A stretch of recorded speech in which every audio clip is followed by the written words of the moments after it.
Can you see me?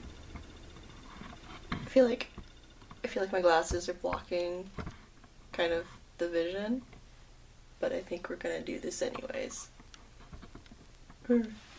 Don't fall.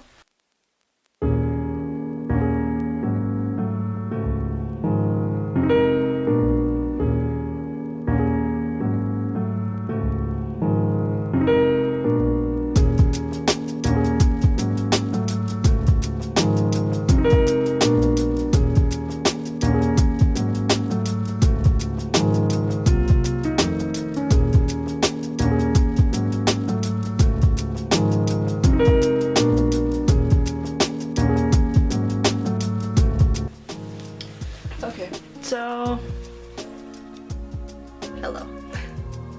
I actually had something different planned for the video for this month, and I'm still hopefully planning to release that here.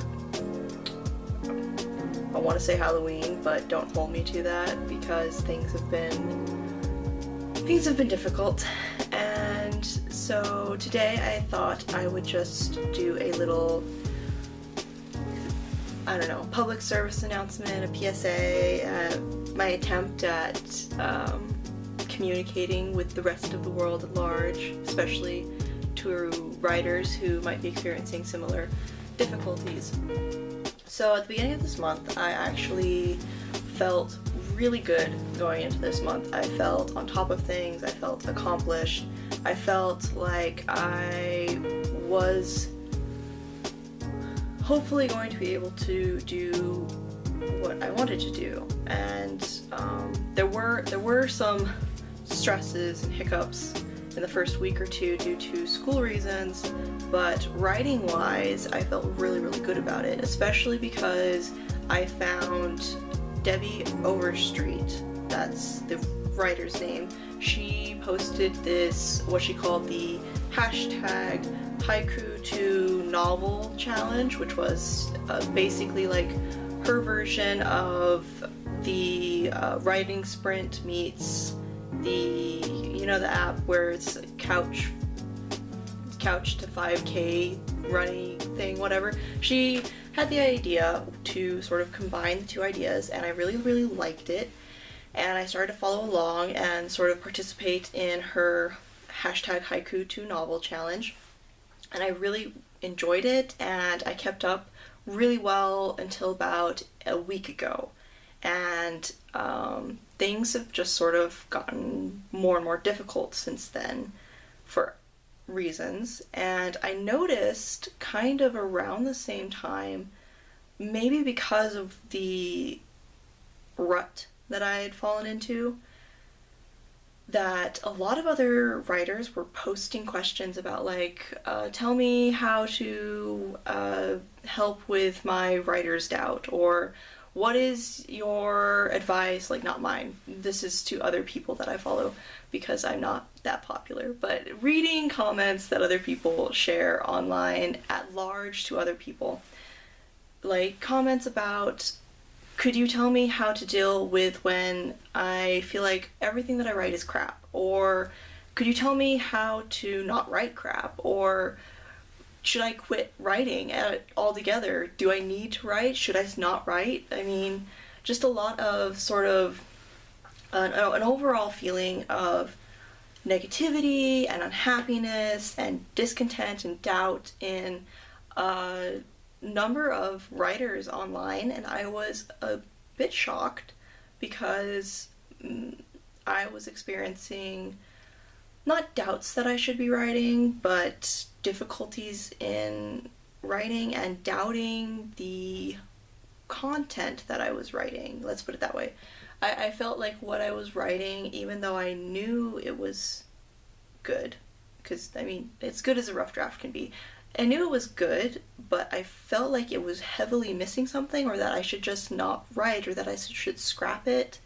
And part of this came because I don't know if I mentioned this before, but I deal with bouts of depression and mental health issues, and I feel like a number of writers deal with this, and that a lot of people that struggle with mental illness, they find writing or art to be a wonderful creative outlook out outlet. There we go. A wonderfully creative outlet for them. And I think I am a bit of the same, but when I get into certain headspaces, I sometimes am incapable of doing anything. I'm not capable of writing, I'm not capable of performing my work, I'm not capable of keeping up socially with other people. I sort of shut down, and that kind of happened around the middle of October here this last month. And I kind of just shut down, and I kind of disappeared for a little while. I kind of ignored my social media, I wasn't really responding to friends, and I wanted to write, but I couldn't write, and I felt guilty about that, and I feel really bad. And I feel like a lot of other people were experiencing similar issues, and they were feeling guilty or incompetent or incapable of writing, and having doubts about whether or not they should keep writing. And I just want to say, like, everyone has those issues, everyone goes through that, and just because you feel bad now, or that you feel like your writing's not good now, then that doesn't mean you're going to feel like that later. And I know, like, that's sort of something that everyone kind of understands, but at the same time, when you're in that headspace in the immediate moment, you don't believe that. And I want to say, like, a lot of people, I noticed some people were asking one of my favorite author tubers, Jenna Maressi. I noticed a number of people were asking, like, her and some others, it was something like, hey, how can I stop writing crap, basically, and write like a real author? It was something like that. And I felt bad. I felt bad that anyone would think that they write crap and that it's not comparable to others. And I know a lot of people are like, well, they'll ask, like, how many chapters to a book, or how many words to a chapter, or how many hundreds of letters do I need to have in a single novel? I hope you have all 26 letters, but I'm not going to hold you to that. Comparing yourself to other people it can be good, but a lot of times it can be detrimental. Because a lot of times we find ourselves falling short, and that's not because we're actually incomparable, we're incompatible to them. Now, what I'm saying here is that if you're going to compare your writing, your work, your life, your keychain making hobby to anyone else, then you have to only be able to compare that to you. You a year ago, you a month ago, you 3 weeks ago. You can only compare your work and your abilities and your current life to you. Because if you compare yourself to somebody else in whatever stage they are, it's not going to be the same stage that you are. And a lot of times I feel like people get stuck in this idea that what they do is not enough, it's not good enough. And if you feel like you want to quit writing because your work is crap, you got tons of bad reviews or something, and people just don't seem interested, why did you start writing to begin with? Because you didn't start writing because of reviews. I would imagine you started writing because you really loved the story that you wanted to tell. You loved the characters that you came up with. You loved the outlook that you had. And nobody has that outlook that you have. And nobody can face what you faced, because we're not you and you're not us. And we're all different people, and we all take on different things in different ways. And when we realize that, that's incredibly empowering, but sometimes we still will fall back into old habits, and we'll get stuck, and we'll end up having to rehash out previous issues. But once you know how to get past it to begin with, the feelings of self-doubt and the idea that what you do is crap or what you wrote was crap. Once you get past that initial idea and you realize this is just where I am now, that's where I was then, and this is where I'm going, you realize suddenly that it doesn't matter. It's okay, and you can do it. And anyone that says that writing is easy is lying. I don't know if they've ever written anything before besides, like, I don't know, a thank you note. But writing is really, really hard, guys. It's really hard, and it's a struggle, and it's difficult, and I think I went like a span of a couple years ago, I had not written anything for like 2 years, not substantial. I'd occasionally written little ideas down, but I'd not actually written in a book for a really long time.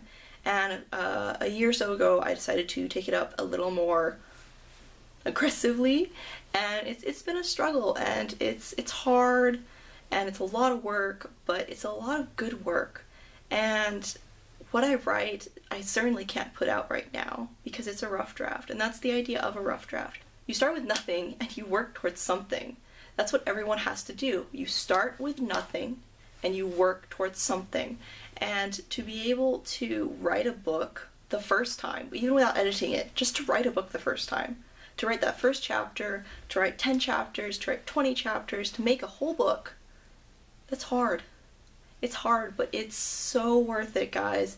You have to finish the book. I finished my first rough draft a number of years ago. I think it was part of the reason why I let go of writing for a while, because it was an accomplished feeling, but then I didn't know how to pick it back up again. I didn't know how to start from nothing again. And you have to realize that you will start from nothing every time you do a new book. Now, if you do a series, it's kind of a little bit of something that you have, but you're still starting from nothing because you don't have the actual book. So you start from nothing and you work towards something, and eventually it'll be what you want it to be. It won't be perfect the first time around because you're still figuring it out and your characters are still coming to life and you're still coming up with ideas, and your rough draft the first time that you write that book might look totally different to the time that it gets published and out in the hands of your readers. And remember, you will have readers. There are so many books, but there's no book out there written by you in this moment, unless you've already published, and then congratulations. But yeah, I just wanted to say, guys, go easier on yourself. Like it's okay if you can't write every day, and it's okay if you feel like you're struggling and you aren't really able to do anything right now. It's a fresh day every day, and it can be hard sometimes if you struggle, like me or others, with mental illness or such things. And I did want to mention that I had found a personal tool that helps me with my issues, and I found this actually this month, and I'm not sponsored, guys. The people that I downloaded this from, they don't know me. I don't really know them too much, except for the initial interest that I put into where the app came from. And it's an app that I downloaded on my phone, and it's called Pacifica, and I'll put that down here on the screen for you. It's called Pacifica, and what it is, it's a mental health tool app where it has everything from like meditation to habit trackers to thought journals to a hope board to daily mood inputs. I really enjoy it. You don't have to do it every day. You can just kind of do it whenever you want to, and I like it. There's a free version and a paid for version. I'm currently using the free version, and I like that one just fine. And if you guys want, go ahead and get that if you struggle with issues like depression or anxiety. It's based off actual psychologist treatments called cognitive behavioral therapy, and that type of treatment, cognitive behavioral therapy, has actually been researched and proven to be as effective as medication. So guys, if you can't afford a therapist, or you are going to a therapist and you wanted something to kind of do on your own, I would suggest downloading Pacifica in relation to your depression or anxiety issues if you struggle with those. Otherwise, know that you guys are beautiful people. You have a look into life like no one else on the planet. You are totally capable of writing a book. It's just going to take time and hard work and effort. And I know that you don't want to hear that, but everyone had to start somewhere. And no big famous author is perfect, and no little indie author is perfect. Everyone has their issues, and everyone still works forward. So thank you so much for listening, guys. I really appreciate it. This was kind of just a long ramble talk, and again, as always, I hope that you all have enough of whatever you need in life, and that you all will continue to have beautiful, writing-filled, happy lives. And I love you all, and thank you so much for stopping by today, guys. Ciao.